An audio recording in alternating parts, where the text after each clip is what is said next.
What is the Buddhist view on artificial intelligence? The answer will terrify you. And then we take a look at the story of a man known as Philip Taylor Kramer.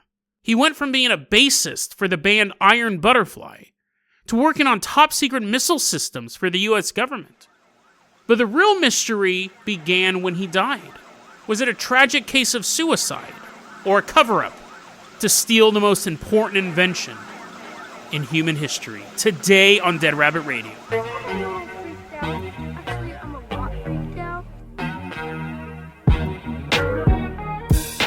Hey everyone, welcome back to another episode of Dead Rabbit Radio. I'm your host, Jason Carpenter. I'm having a great day. I hope you guys are having a great day too. We got a ton of stuff to cover, so we're gonna get started right away. In comes a giant bucket of food. A giant bucket of food, it's a trough. But what's in this trough is what's important. It's one of our live stream supporters. In this trough of food, this is the most unflattering introduction ever. You're slop, I tell you. It's Chime Chili, because chili is food, right? Chime Chili rises out of the trough of food and begins walking towards us. Chime, thank you so much for your live stream donation. It was actually Thanksgiving of 2019. I don't even know if you still listen to the show. Hopefully you're still alive. But Chime Chili, either way, you are our pilot, our captain this episode. Thank you so much for supporting the show. So sorry it took so long to get around to it, Chime Chili, but you are the supporter for today. So I'm going to toss you the keys to the Dead Rabbit Dirigible. We're going to toss them into your chili-soaked hands. We are leaving behind Dead Rabbit Command. We are headed out to Tibet. Chime Chili is flying us out to Tibet. Specifically, we're going to the home of the Dalai Lama. I found this article just today. It's really creepy article. I found this interview. I found it on Alamut.com. The interview is actually from a book called Gentle Bridges, Conversations with the Dalai Lama on the Sciences of Mind by Jeremy Hayward. It was published in 1992, and it's just an interview with the Dalai Lama on a bunch of stuff. Sciences of the Mind. If you can believe it, the title is actually accurate. So this interview starts off, and again, it's a snippet. We don't have the full interview here. But the question that's being led into is, what is artificial intelligence? What is artificial intelligence to Buddhism? Specifically, the Buddhism idea of reincarnation. So that's kind of the setup that's going on. So the interview actually starts, this snippet that we're seeing. I don't know how many times I'm going to use the word snippet. The Dalai Lama asks, to clarify, he goes, what are computers made out of? They're made out of like plastic and metal and things like that, right? And the interviewer goes, yes, so they are made out of like natural components. Plastic is a natural component. It's made from petroleum. So here is the Dalai Lama's first answer when he's talking about artificial intelligence. It's very fascinating. He says, quote, "It is very difficult to say that it's not a living being," talking about the computer. "It's very difficult to say that it's not a living being, that it doesn't have cognition, even from a Buddhist point of view." So the computer itself can, in some way, be considered a living thing because it can think. You can't say that it doesn't have cognition because that's what it's built to do, is to think. The interviewer then says, well, the thing with artificial intelligence is that it's a new intelligence that's being created. So how does that work into the Buddhist philosophy that you could actually create a new intelligence? Here we have another quote from him. Quote, "There is no possibility for a new cognition, which has no relationship to a previous continuum, to arise at all." So he's saying right there, every consciousness that exists now existed at the beginning of time. They can't be obliterated. They can't be birthed. There's no such thing as a new cognition. Everything that is thinking now was thinking at the beginning of time and will think until infinity goes on. So you can't have artificial intelligence, is what he's saying. But it's not that cut and dry. He's not saying quit programming Quake 5, guys. He goes on to say, "I can't totally rule out the possibility that if all the external conditions and the karmic action were there, a stream of consciousness might actually enter into a computer." The interview then basically says, so you're saying that someone could be reincarnated into a computer. If you had, the example they used, if you had a very powerful Buddhist monk who was trying to project his consciousness into a computer before he passed away, that his consciousness could enter the computer. Is that possible? And the Dalai Lama said, yes. Basically, the Dalai Lama says, if the computer has the physical ability to hold a human consciousness, yes, it is possible. You don't have to worry about that pocket. You don't have to worry about being trapped in a calculator, in a solar power calculator for the rest of your life. But if a computer has the physical makeup or, quote, the ability to serve as a basis for a continuum of consciousness, unquote, yes, it is possible. He does say this is something that we will have to see what happens, but you can't program an artificial intelligence. You can program something to mimic a human, but the second it is intelligence, that is a reincarnated person. You can't create consciousness. It has existed since the beginning of time. It has been lichen trapped in the middle of a meteorite. It has been a sand frog of Remus 12. It has been a young boy playing t-ball. It's been you. It goes back to being the sand frog. And then just throughout reality, and then eventually when they develop that robot, and they turn it on, and they spend all this time trying to replicate a human brain, and it actually has consciousness, that is a living consciousness in that system. You cannot create consciousness. Consciousness was created when the universe was created. It's a fascinating question. I could literally dive into this with so many different levels, which I'm going to, because this is a podcast where we do this stuff. First off, you have to look at the time period, 1992. I don't even think sneakers came out. The shoes were real, but like the Hackers movies. The average person didn't know what a computer was at that time. They knew that it was a box that people used to do work on. But as far as like the internet wasn't around or wasn't in popular use, it was a totally different ball game. So if you talk to people, computers seemed more mundane and magical at the same time. What? I can hold all my spreadsheets and this one thing can hold 512 megabytes? This is amazing. But you also just used it for work and to do spreadsheets and maybe play Snake. It'd be interesting to see his point of view. And AI was light years away back then. It's still pretty far away now, but it seems to be closer. So we have that. We have the technological thing. I think nowadays, based on this, we cannot program AI, but I think we have computers powerful enough that could hold a human consciousness. Now you go, Jason, the brain is like this super advanced computer and we don't have chips that are that advanced. Fair. You couldn't replicate a human consciousness 100%, but remember the idea of consciousness in the Buddhist tradition is a life force. It's not necessarily being able to make these decisions. The sand frogs of Romulus 12, you could put that on a hard drive. That creature I just made up. That's my argument. You can't argue with it because I made it up. You may not be able to use human consciousness. Maybe I shouldn't use that word. A human intelligence on a computer right now, but you could definitely. The brain, the processing power of a computer, I would argue, is much more powerful than a lot of animals. Don't look that up. Don't look that up unless I'm right. And then look it up and put it in the comments. Jason was right. So you have that. So the technology is there. But what's terrifying about this is that the Dalai Lama is basically saying that, yes, you can be reincarnated into a computer. But computers don't die. If you're reincarnated into a tree, you have a life cycle. If you're reincarnated into a rock, it has a life cycle.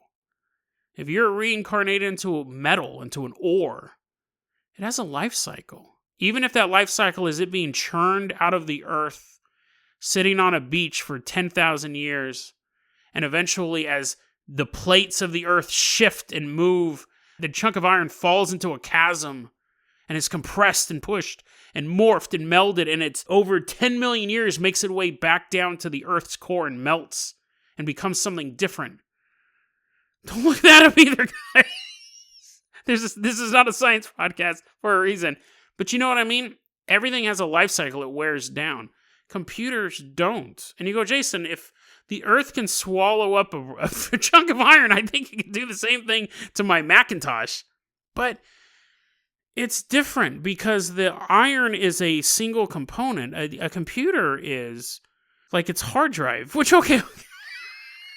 Now I'm thinking about it. I would much rather be a computer hard drive than a chunk of iron. Because a chunk of iron, you're going to be hanging out for a while. You're not going to be able to do anything. My point is, okay, forget the chunk of iron. That was a bad example. Edit that out in your brain because I'm too lazy to do it myself on the podcast. If you had your choice between being a mighty redwood or a computer hard drive, what would you rather be? You may want to be a computer hard drive because then you're surfing the internet. So you're literally surfing the internet, little digital you. But the tree can watch the sunrise and the sunset. I don't even like the outdoors. But still, I'd be a tree. You know, owls would be hanging out on me, and I'd be like dropping sap on campers and going, they're like, I'm allergic to sap. I know, I'm a tree. And I am doing all this stuff.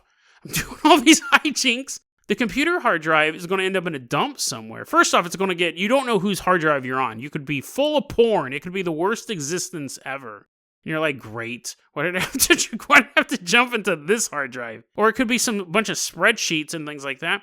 And then you just get tossed in the garbage. And then you're just this shut off hard drive. You're trapped in a hard drive of a voided existence. And you don't die when they shut it off. You're the hard drive. You're the information on the hard drive. The hard drive would need to be obliterated for you to go into your next life. So it's horrible. No one wants to be reincarnated as a computer. I don't think a computer nerd, if they thought about it for a second, would want to become a hard drive. So that's creepy, but then we even have this creepy thing. What if you get reincarnated as NPCs in video games? Like, what if all those NPCs you're running over with your car in Grand Theft Auto 5, or like those chickens you're selling on Stardew Valley and things like that? What if those are actually dead people? What if those are reincarnated people as chickens in Stardew Valley and people you're running over with your car? I don't know the answer to these questions. Ask the Dalai Lama. I just find it really interesting, and I think the way he approached it was like, oh yeah, you can be reincarnated as a computer. And I don't think he had any idea of how just chaotic and filthy and dark computers were going to be.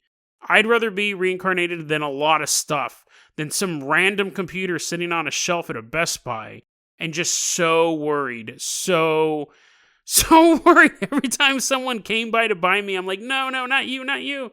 And you just, you just don't know where you're going to end up. I think he was actually talking about, I think he was probably thinking more like advanced deep blue computers that are playing chess against Russians or, like androids. But imagine if you died right now and then you blink and the next thing you know, 50 years have passed and you're in some bimbo sex robot.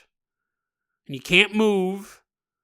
Well, you can when the guy's moving your arms and stuff like that, and you're just like propped up in this dude's apartment. And your entire existence is just you propped up in this dude's apartment. And he's cleaning you off. He's like, I'm never going to get rid of you. I'm going to keep you for as long as possible. And he's doing drugs. He's doing a bunch of drugs to make himself live forever. He's taking beta blockers. He's like, me and you are going to have so much fun. That wouldn't be fun, right? I mean, even if you're even if you're like, Jason, that's my favorite fantasy. Still, okay, fair. But you're just sitting in the corner of a room. You don't even get to do stuff. You're just a robot. You're like, Jason, that's my fantasy. Okay.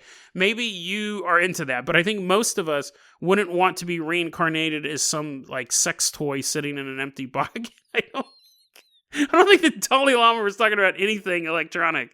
But it's just this. It's just the idea from this one interview that I read, from this one thing I read on the internet today, that I probably could have done more research on. I go, oh no, don't die, guys, don't die. You may be reincarnated as a dildo. I don't know. If it's super advanced, it may not. I'm not trying to disrespect Buddhism or Dalai Lama, but if it is advanced enough, if the technology can actually hold a consciousness, and there's no such thing as new consciousness, that means that what is in that AI robot is actually a human, or potentially a human, or was a human, or all of those things combined. Super spooky. According to what I'm looking at, that went on for a long time, but I'm not just going to do a robot sex special. I don't have time to tell the butterfly story, though, the iron butterfly story. It's a really interesting one. Tressa recommended it, but we're going to have to save that. Chime, Chili. Let's hop in the Carpenter copter. I'm going to find another story to do real quick here. Let's take a look, see what we got. Something spooky, maybe. Okay, so here we go. I found one that's short and interesting and actually has some terrifying implications for us as fans of the paranormal and the world of the weird. Chime Chili, let's go ahead and hop in that Carpenter copter. We are leaving behind Tibet. We are headed out to Vladivostok, Russia.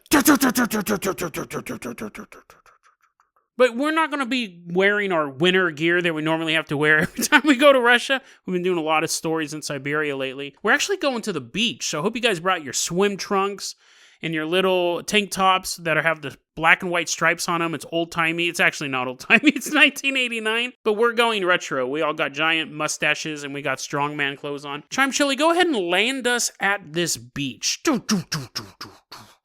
We all get out. We're throwing a beach ball around. And while we're having fun, when we should be paying attention to the story, we see another group of people there. It's a beach. It's a public beach, right? We're not running them off. It's fine. There's another group of people there, and they see, this is super convoluted. Here's the story. I take the beach ball.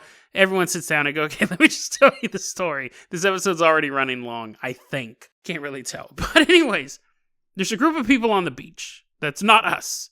There's a group of people on the beach. They see another group of people on the beach. That other group of people on the beach, they look like a bunch of weirdos. So there's 12 normal people on the beach. And they're looking at a group of a bunch of freaks. What they describe them as circus freak dorks. It's actually the term they use, which is pretty hilarious. Circus freak dorks. They're staring at them. They're trying to, like, what's up with those dorks? I wonder if they have lunch money. Billy, you've been graduated from high school forever. I know, but I still want lunch money. You own a restaurant. You don't need lunch money, but still. They approach this group of circus freak dorks. And as they get closer to them, they realize neither of those three words apply. Well, maybe freaks. Because what they're really looking at are gray aliens. What's interesting, they described these guys not just as dorks, but as, quote, repugnant. It's an interesting word because if you saw an alien life form, we share DNA, nobody likes spiders, some people do, but spiders are gross, slugs and snails are gross. But what is a banana but a hard slug? And we eat those. And what is Cracker Jacks? What is Cracker Jacks but a brown spider? It's the size of a spider, and when you kill a spider and they curl up, and then if you painted it brown, I bet you anything, I could trick you into eating it. What I'm saying is that even the disgusting stuff on Earth, we can see parallels to us, and maybe we don't want spiders around us, because we know that they can hurt us. But, if you saw a bunch of ants walking around, whatever, you're not gonna pay them any mind. And most spiders, as long as they're far away from you, walking down the street, catching a cab, you're totally fine with them. But an alien, something that actually evolved on another planet, would be disgusting to us. We would go into shock seeing them. That's just the fact of the matter. It's not like Star Trek. We wouldn't be able to process it. Human beings can barely process paranormal events from Earth, like ghosts. Like, you can look down a hallway and get a creepy sensation. You don't realize you're actually looking at a child with no eyes standing at the end of your hallway. That's what you're seeing. But your brain won't let you perceive it. So you see an empty hallway. You just get a little bit of a shiver.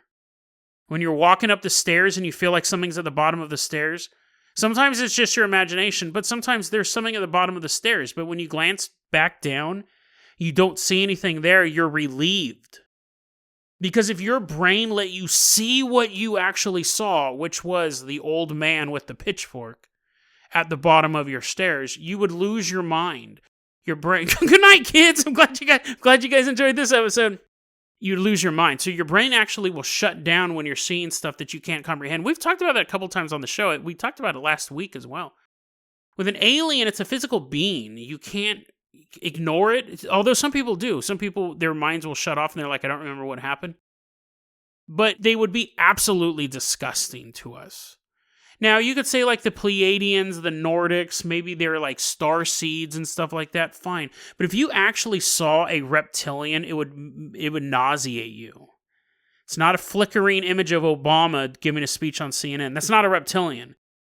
It's artifacts and digital. Because if it was an actual reptilian, it's not like the show V. It's not like anything else that has reptilians in it. It's not King Koopa. It would make you sick to your stomach. So when you come across stories, again, I always like this, the outliers, when we look at these stories, it gives it a little more flavor to it, because that's what would happen. If you looked up right now and you saw a gray alien sitting in your kitchen, you'd get nauseous. So the fact that they say that it was repugnant really makes the story more believable than a lot of stories that I come across, because we're going to need a little bit of believability for where we're going on this one. So that's the end of that encounter. But it's not the end of the story. There is a group known as Vafuon. I tried looking them up. It's some sort of UFO organization. I got this story from thinkaboutitdocs.com. They've been really good to us in the past. Haven't come across anything knowingly fraudulent. And they'll actually call stuff out as fraudulent, so I really trust that website. But there was a person who worked for Vafuon, Vaufon. But anyways, there was a person with that organization called Alexander Rempel. And they wanted to... okay. And as I'm looking at my notes, they didn't describe him as dorks. I hate to break the flow here, but they didn't describe him as dorks. I don't know why I wrote that. They described them as circus freak dwarfs, which makes more sense, right? I couldn't understand why they called them a bunch of dorks, a bunch of nerds, but they were circus freak dwarfs. And as they got closer to them, they realized they were hairless and had gray skin and lipless mouths and big eyes and things like that. So they didn't use the term gray alien. They were describing them because in 1989 Russia, again, that wasn't a super well-known term. We've covered a lot of Russian stories, but they'll describe the features of a gray, but the word gray is not used in the original story. They also weren't dorks, okay? It wasn't casting for Revenge of the Nerds in space. Copyright, don't steal my idea. Circus freak dwarves. But anyways, Alexander Rempel and the Vafuon group wanted to see more about this story. They wanted to interview these 12 people who had this encounter on the beach. It was a public setting, and you had these dorks. Yeah, I'm just going to keep calling them dorks. You had these dorks walking around. 7 years later, when Vafuon was looking at these people, so now we're in the year 1996, this is what they find out. They tracked down the 12 witnesses. 3 of the witnesses had been killed in car accidents, apparently separate car accidents. 5 of them had been diagnosed with brain tumors. 2 of them had already had surgery for their brain tumors. 2 others were located in a mental hospital, and the remaining 2 were never found. Now, it could just be that those remaining 2 moved on with their lives and, friends separate and Soviet Union's collapsing. They're not really keeping good paperwork on where people are moving to at the time. But they could have also met a bizarre end. 3 are dead, 2 are missing, the other 7 have had a string of bad luck. Not saying that's good luck, but you have 5 people who have brain tumors and 2 in mental hospitals. This is an interesting story because of the implications of it. Let's put on our conspiracy caps here for a second, and let's take a look at this phenomenon that we call UFOs. The question always is, how come there's not more? If it's a real phenomenon, how come they're not flying over Los Angeles? How come they haven't made their presence known? How come it's always some hick farmer in the middle of nowhere who sees them? Those are all stereotypes. There have been sightings over major cities. There's been stories of them making contact with governments, and it's definitely not always the drunk hick driving home. We've covered literally hundreds of stories on this show that are not that trope. So that's not the case. But that's kind of the stereotype of it. It's not like telling a ghost story. People don't really laugh at you when you tell a ghost story. Some people might, but UFOs are still considered a funny topic. Oh, did you get probed? So people aren't telling the fact that they're seeing UFOs. I think a lot of people see UFOs and have more than just the light. I'm not talking about lights in the sky. I see that all the time. I've seen weird things in the sky, flying metal cubes and stuff like that. I don't know what it is. I don't think it's aliens. I'm talking about like closer encounters, 2nd, 3rd, 4th encounters. What if these are happening all the time and people aren't talking about them, and then these people get in a car accident and die? These people develop a brain tumor. 7 years later, you develop a brain tumor. You develop some sort of cancer. And you don't even think about that time that you woke up in bed, you're reading a book, and you fell asleep, and you left the light on. When you woke up, the light was off, but there was something glowing at the foot of your bed. You don't even make the connection 8, 9, 10 years later when you're going to the doctor, and they're like, yeah, we know what the lump is. You don't even make that connection. What if this happens all the time? I'm not saying everyone who develops some sort of disease or everyone gets in a car accident has been visited by aliens. But just statistically, some of them were. I think that's how statistics work, right? What if this is more common than we think? What if this is the one story? And to be fair, we've covered, again, hundreds of stories where this isn't the ending, where people have an alien visitation and then they live 20, 30, 40 years after the visitation. And they're like, someday my space brothers will come back. We've covered stories like that before. But what if those are the outliers? And because those stories are around for so long, we're still hearing about Betty and Barney Hill and all this stuff for so long after the event, that those are the outliers. We're not thinking about Aunt June, who never told anyone that one night she was driving home, she saw a craft come over her vehicle, and the next thing she knows, she was 2 miles down the road and 2 hours had passed, and she never told anyone about that. And then 10 months later, she died suddenly. How many times is that happening? Again, I'm not saying every sudden death is accountable to UFOs or aliens, but does that happen more often than we think? Is there a correlation more often than we think? And if so, could this be the reason, conspiracy cap's fully on, why aliens are not disclosed to citizens? People go, yeah, I believe in aliens. They're probably on other planets or so far away. It wouldn't bother me. If it turns out tomorrow that the government was detecting radio waves from other planets, alien radio waves, people would be totally weirded out, but you'd get over it. If it turns out that for the past 50 years, the governments of the world had been talking to aliens and they'd been interfering with human affairs and they wanted us to clean up our environment and get rid of nuclear weapons, people would be more upset. They'd be upset that we weren't told the truth from the beginning. You'd have a whole group of people who would be like, not on my planet. I'd be one of those guys, honestly. I'd be setting UFOs on fire. You'd have a whole group of people who would hate that the aliens were there to interfere in human politics. Maybe we do want to pollute the planet. Maybe we do want our nuclear weapons. You'd have all that stuff, and people would be super weirded out, but you would understand it it'd be like a new Cold War. You'd have alliances drawn up and you'd have all this stuff, but people would understand it because that mimics what we know on Earth. It would take longer because people would be upset again at the secrecy and that someone's trying to tell us what to do, but they could say in the future, you're going to be floating around on spaceships. You just have to do this stuff first. But if it turns out that aliens have been here for a long, long, long time, the governments have known about it. They haven't told us anything.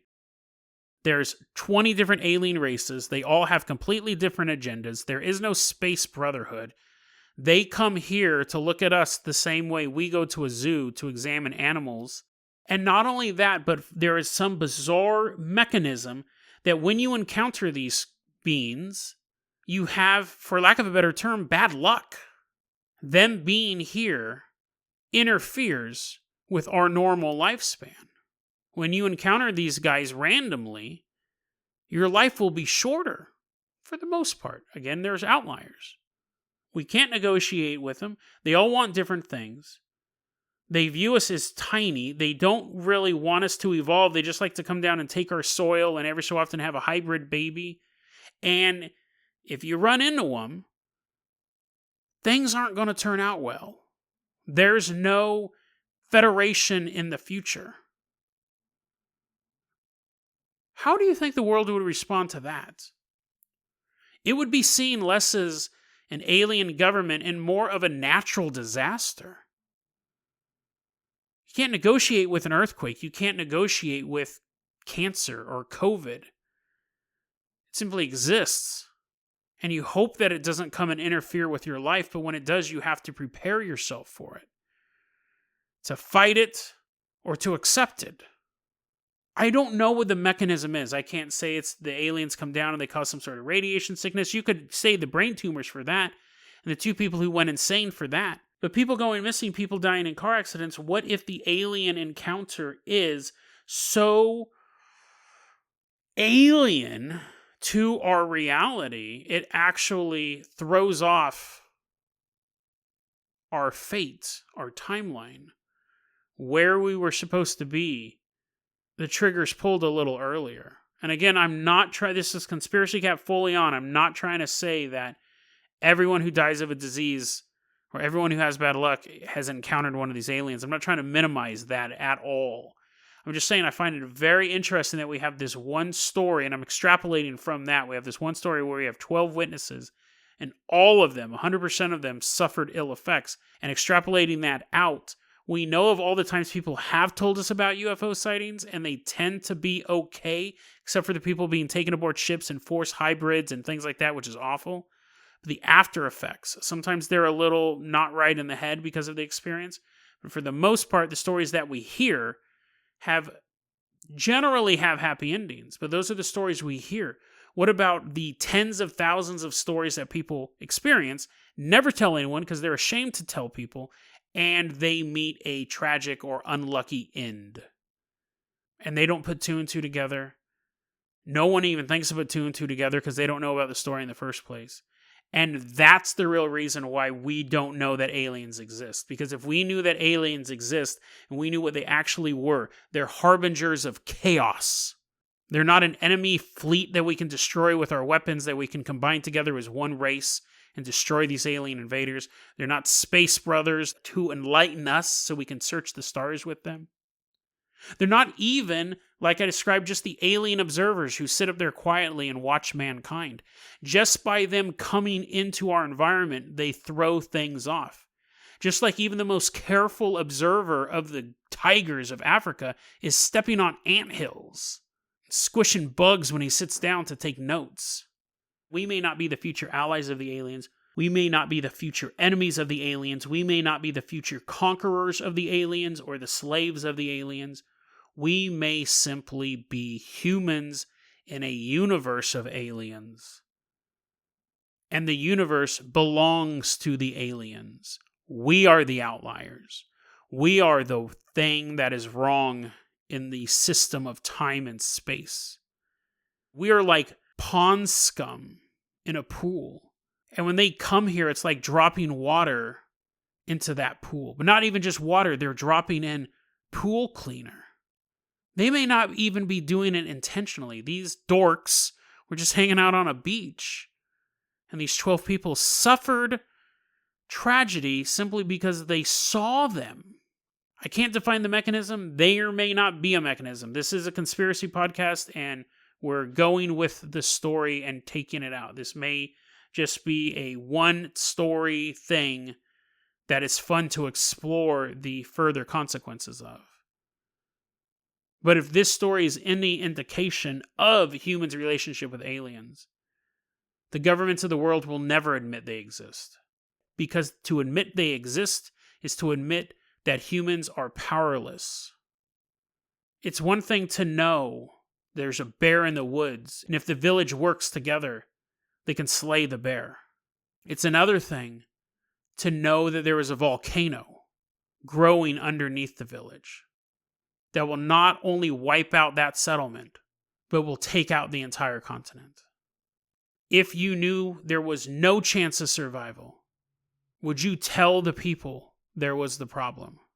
Or would you just deny it until the problem swallowed you all? deadrabbitradio@gmail.com is going to be our email address. You can also hit us up at facebook.com/deadrabbitradio. Twitter is @deadrabbitradio. Dead Rabbit Radio is the daily paranormal, conspiracy, and true crime podcast. You don't have to listen to it every day, but I'm glad you listened to it today. Have a great one, guys.